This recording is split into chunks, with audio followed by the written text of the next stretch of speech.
Hello everyone, welcome to my channel. In this video, we are going to solve a beautiful math expression that is 16 minus 1 bracket 6 minus 1.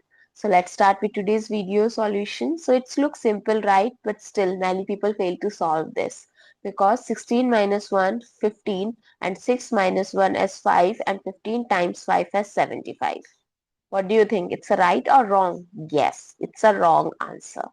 When you have given this type of expression, then you have to follow PEMDAS rule. Comment down below in your country what you called it. So as per this rule, first you have to solve the parenthesis, then exponent, then multiplication and division. Both have same priority, but you have to solve it from left to right.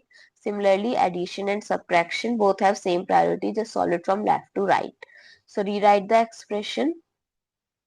So first we have to solve the parenthesis, that is 6 minus 1, 5. Now rewrite the left out terms.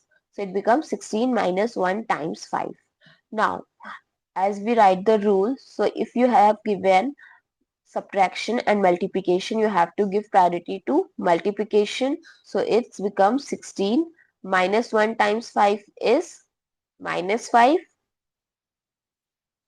and 16 minus 5 is 11. So what is the correct answer? 11, not 75. I hope it's clear and you find it useful. Don't forget to share your feedback through like, share, comment and subscribe to my channel. Thanks for watching. See you in the next video.